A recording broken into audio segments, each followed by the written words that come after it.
The quote by Rumi, "I want to sing like the birds sing, not worrying about who hears, or what they think," is a poetic encapsulation of one of the deepest human desires. The longing to express oneself freely, without fear, without constraint, without the weight of judgment from the world.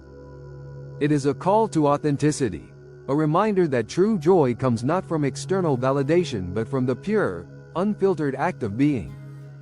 It challenges us to consider how much of our lives are dictated by the opinions of others, how often we silence ourselves out of fear, and what it would mean to live in a way that is as natural and unburdened as the songs of birds. Rumi, a 13th century Persian poet and Sufi mystic, was known for his deep spiritual insights, and this particular quote resonates across time and cultures because it speaks to something universal: the struggle between self-expression and self-consciousness, between creativity and conformity, between being and performing. Birds do not sing for applause. They do not sing for recognition, for approval, or for social status.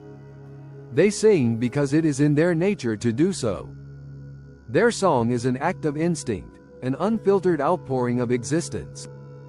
This metaphor reminds us that we, too, are meant to express ourselves naturally and freely, yet unlike birds, humans have the tendency to suppress their own voices. From childhood, we are conditioned to seek approval, to fit in, to shape our words and actions in ways that will be accepted by society.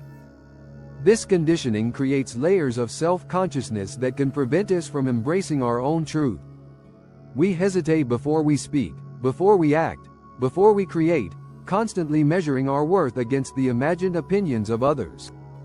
Rumi's words invite us to let go of this unnecessary burden, to return to a more instinctual, joyful way of living where our actions are guided not by fear of judgment but by the sheer joy of self-expression.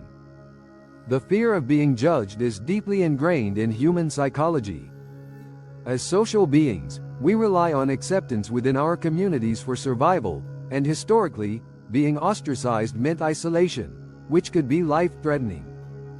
This primal fear still lingers within us, even in an age where survival no longer depends on conforming to the group. The need for social approval influences everything, from the way we speak, the careers we choose, the art we create, to the way we present ourselves to the world.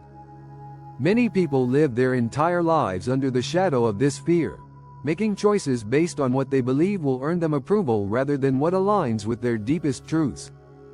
But in doing so, they sacrifice something essential: their own unique song. Creativity and authenticity flourish when we learn to let go of this fear. Every artist, writer, musician, thinker, and innovator who has ever made an impact had to overcome the fear of judgment. The most celebrated creators in history, from Vincent van Gogh to Emily Dickinson, were often misunderstood or ignored in their time. If they had allowed fear to silence them, the world would have been deprived of their brilliance. When we suppress our natural impulses to create, to speak, to live as we truly are, we rob the world of something only we can offer. Rumi's quote is a powerful reminder that self-expression should not be conditional, that it does not need permission, and that its value does not depend on how it is received. The ability to live and express oneself freely is also deeply tied to mental and emotional well-being. Repressing our thoughts, our desires, our creativity can lead to frustration, anxiety, and a sense of disconnection from ourselves. There is a reason that people who engage in creative outlets, whether it be singing, dancing, painting, writing, or any form of self-expression, often describe the experience as liberating.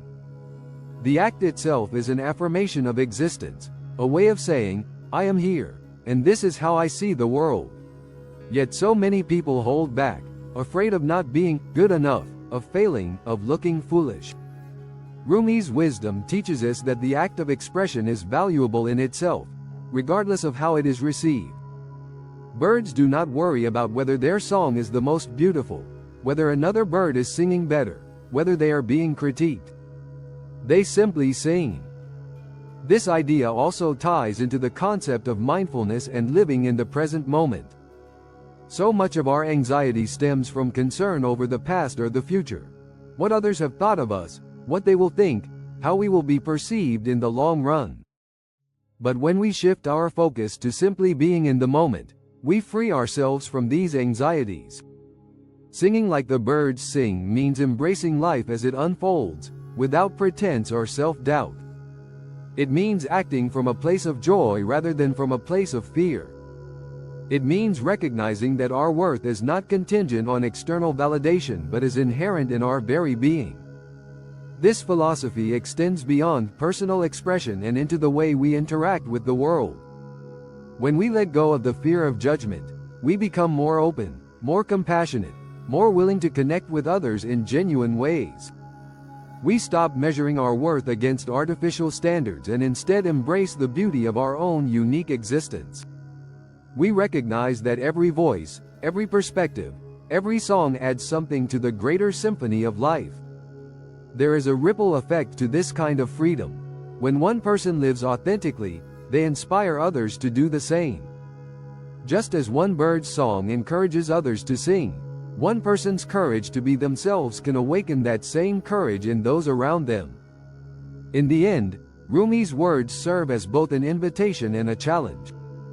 They ask us to examine the ways in which we have silenced ourselves, the ways in which we have allowed fear to dictate our actions. They ask us to consider what might be possible if we lived without that fear. What would we create? What would we say? How would we move through the world differently? They ask us to trust that our voice, our presence, our being is enough, regardless of who is listening. They remind us that life is too short to spend it worrying about how we are perceived, that the purest form of joy comes from expressing ourselves fully, freely, and without hesitation. Just as birds fill the sky with song simply because it is in their nature, so too should we find the courage to live as our truest selves, to embrace our voices, and to sing, not for approval, not for recognition, but for the sheer, boundless joy of being alive.